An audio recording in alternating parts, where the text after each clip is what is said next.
Hi, my name is Tracy, and I have been, like a lot of you, making masks to help our first responders during the COVID-19 outbreak. I know that these are not the quality that our doctors and nurses need or deserve, but in a pinch, I believe these are better than nothing. And so I have watched several different videos and melded a few things together, and I wanted to show you how I've decided to make these masks in hopes that it can help your family, doctors or nurses or hospitals, or even grocery store clerks or neighbors or friends. This is just what I found to be a good way to make masks with a lot of supplies that you probably already have on hand if you like to sew.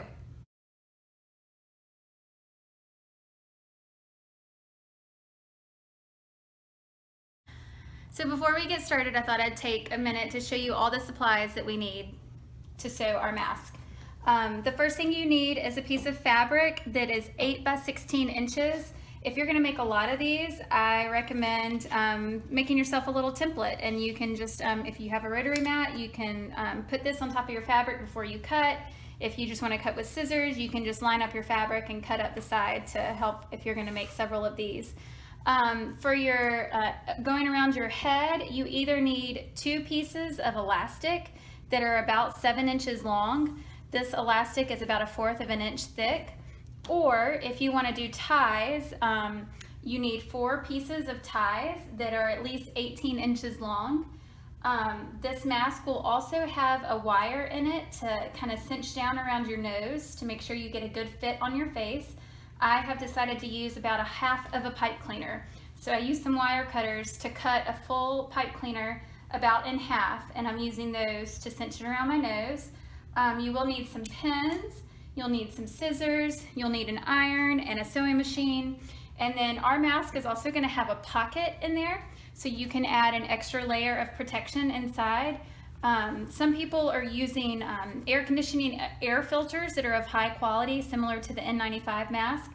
I have decided to use one of my embroidery stabilizer squares. And so what I do when my mask is all done, I just cut this down to about the right size to put inside. And this is just a cutaway stabilizer that I use, and that has given me kind of an extra layer of protection inside the pieces of fabric. Okay, so let's get started. Now that you have your fabric cut, we're ready to get started. The first thing we want to do is fold it in half, right sides together, and press that fold nice and flat. Okay, once that is done, you're going to open it back up. You're going to flip your fabric over to where the wrong side is showing, and on both ends you are going to do a double fold. You're going to fold about 1/2 inch, between 1/2 and 3/4 of an inch, fold it in, and then fold it one more time. That's going to tuck the open edge inside, and what this is going to make, this is going to make the pocket that's going to hold your pipe cleaner in just a little bit. So you're going to do that on this side, and then you're going to do it again on the other side. So again, I just eyeball this, and I try to do about 1/2 inch, and then another 1/2 inch, and do your best to not burn yourself, and go ahead and give yourself a nice flat fold. So now we're ready to do our first sewing. The first things we want to do is to sew both of these pockets on either end closed. And all you have to do is make sure that you're leaving enough room on one of them for a pipe cleaner to fit inside. Okay, so here we go.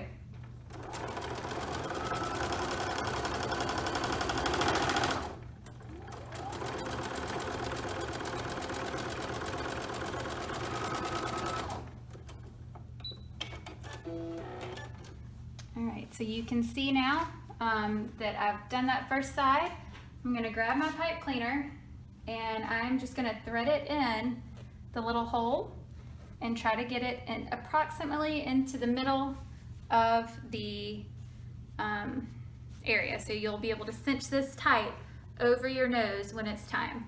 Okay, now in order to hold that in place through washes, one thing that I found that works a little better is if we go ahead and do a little vertical stitch on either side of the pipe cleaner, just to hold it right where we want it to be. So you can just kind of feel with your finger where the edge of the pipe cleaner is, and just do a quick little vertical stitch down on either side to make sure that it doesn't get bunched up in the wash. let's see, so I feel my edge about right there, and I'm gonna come down. Sometimes I like to do, I'm trying to do this quick for you guys today, but sometimes I like to do a little bit of a back stitch to get right to the end and then come right back down. Now that your side with the pipe cleaner is done, we're ready to do the second side, and we're just doing this to have a nice clean fold with no open edge exposed. So just stitch all the way down.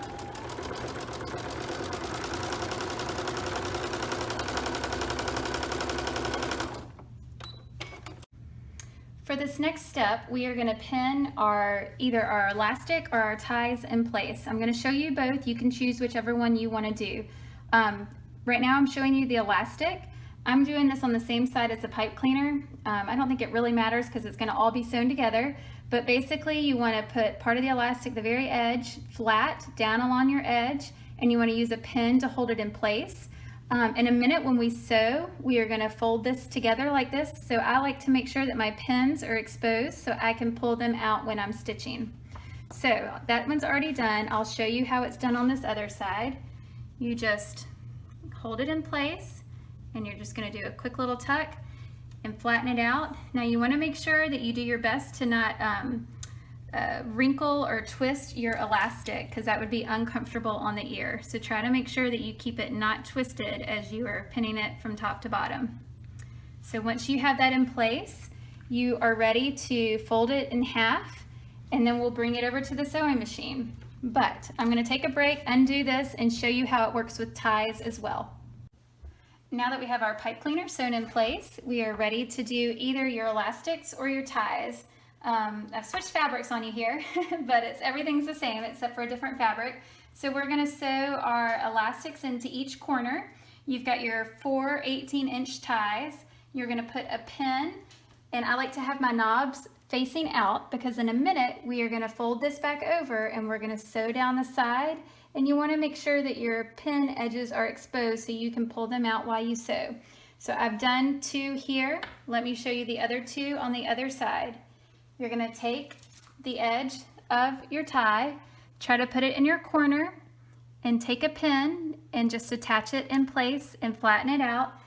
Then this step is very important. You want to make sure that all of the extra tie is neatly in the center. If any of the tie sticks out like that, it will get sewn in and will be unusable. So make sure that you have a neat, neat is an interesting word for that bunch, but make sure that all of your extra tie material is sitting in the middle. So we're going to go down to the other corner down here and pin it in place. And now we are ready to fold this up, and then we are going to take it to the machine and sew it down either side. So now that my ties are in place, I'm ready to sew down the side. I'm going to do just a quick back stitch to, I've started a little bit down, and I'm going to do a little bit of reverse stitch to get back to the edge. And then I have chosen to do a triple stitch as I'm sewing down, which will just give it an extra hold. The triple stitch goes forward, back, forward, forward, back, forward, forward, back, forward. So now it's going to go just all the way down the side.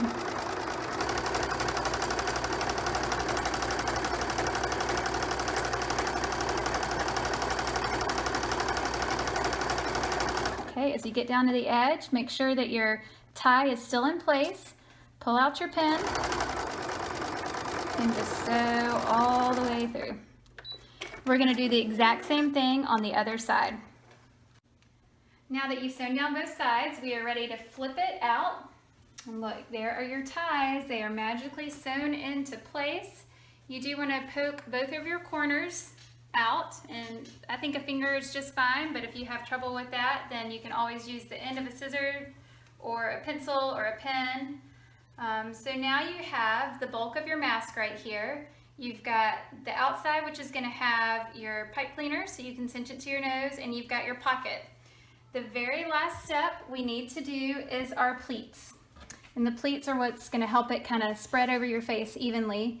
I don't measure these. You just kind of want to eyeball it. You just kind of want to do a little bitty tuck. I put one finger underneath and then just kind of tuck down the fabric. Then you are going to use a pin. Can't grab one, to pin on either side. And you're going to do 3 of these. They do not have to be perfectly measured. I'm hearing some children down below. Their movie must be done. We're trying to knock this out. My husband's videoing and I'm trying to knock this out during an afternoon movie so we can get this uploaded for you guys. So there's 2. Sometimes my last one gets a little on the tight side, but it's really okay, I promise. So we are going to pin this, and then the last step, once we get it pinned, will be to sew down both sides. So once you have your pleats pinned in place on either side, you're ready to just sew down the edge one more time. And I like to pull out my pins as I sew, but you want to make sure that you don't lose your pleats when you pull out the pins. Just kind of take your time, as slow or as fast as you need to. Okay, you'll do the same thing on the opposite side. So once you have all of your masks made, I highly recommend washing them before anybody wears them. I have chosen to wash after I'm done. I'm using 100% cotton fabric here, and I've just decided that I'm touching this so much that I want it to be washed before I give it to anybody anyway. So this should all be machine washable and ready to go. So just make sure you get it nice and clean before you give it to somebody to use. So here is your finished mask. I'm going to take this off just after I show it to you. But there are the ties in the back. And it's got the pipe cleaner to cinch down on my nose.